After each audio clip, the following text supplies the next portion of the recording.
If you've been listening to the news the last couple of days, you've probably heard this word a lot, inflation. And that can be a little bit confusing, so I wanted to take just a couple minutes and share with you what inflation actually is and how it works, so you'll be better equipped to kind of steer your personal finances through this period of rising inflation.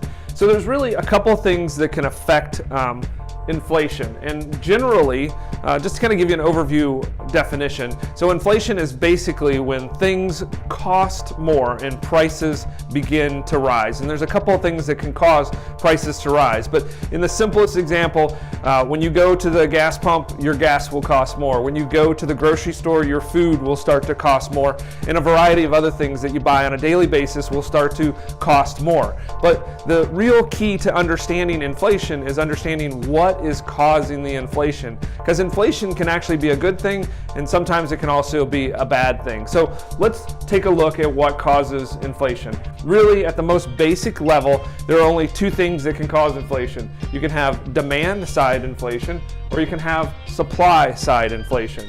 Let's stay on this particular chart first. So whenever you're looking at inflation, you're considering the supply curve, the supply of products and services, and you're also considering the demand curve, or the actual demand for those products and services. And they're driven by two inputs: the price of those goods and services, and the actual production or the output of those goods and services.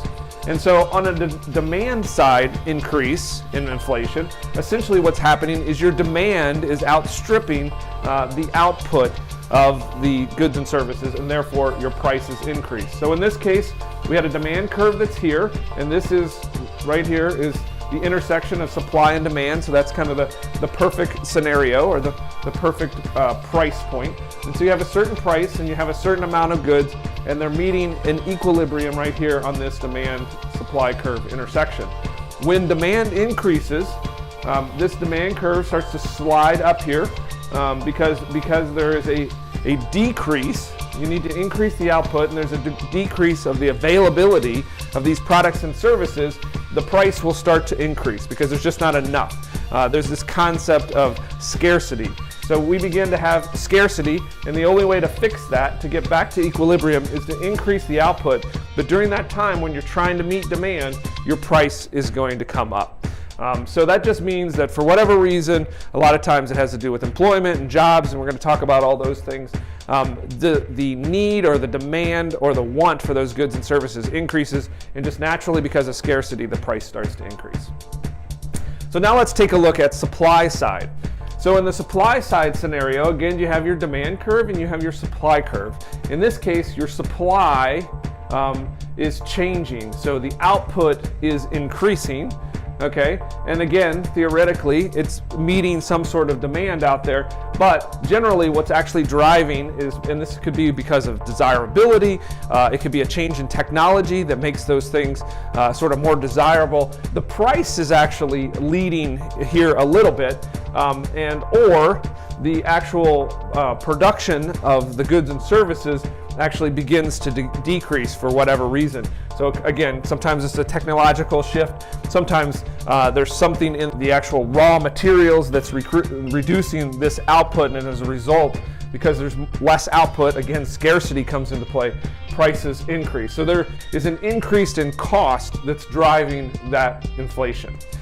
Right now, what we're experiencing essentially is a demand side driven inflation. There is a tiny bit of supply side impact in here, and we'll talk about that in a little bit. But for all intents and purposes, right now what we're experiencing is demand side. So let's look at the drivers that is all of a sudden, and it seems like it's kind of turned on a dime, but there's been a confluence or a grouping together of things that have happened all of a sudden that have really kind of tripped this inflation trigger. So here's what we're seeing. Over time, we've been seeing full employment. So quarter after quarter, we're getting unemployment numbers that continue to decrease, and the employment numbers continue to rise. So we are almost at what economists call full employment.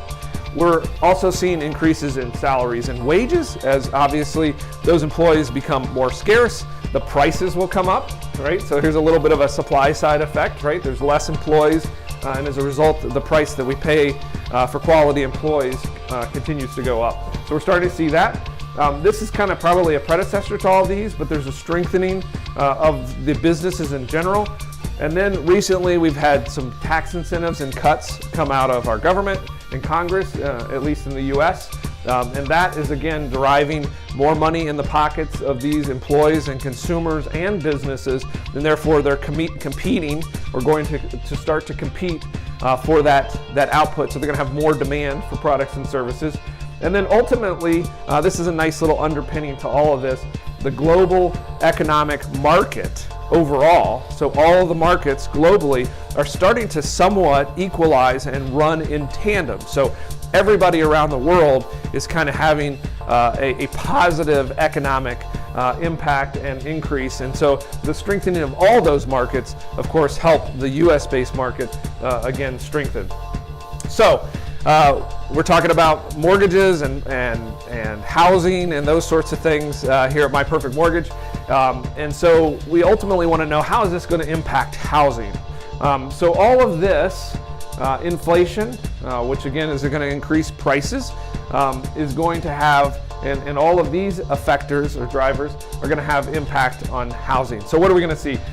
Just by nature of inflation rising, we're going to see rates start to rise. We're already seeing that actually dramatically. The 10-year Treasury note, which is kind of a good benchmark for your 30-year fixed rate mortgage interest rate, has increased significantly. So whereas we were down in the 2.5 or so, we've jumped to 2.8. And we'll probably see 3% on the 10-year Treasury. So we're going to see and have already seen mortgage rates on the 30-year fixed mortgage go where they were sitting at kind of the mid to high 3%.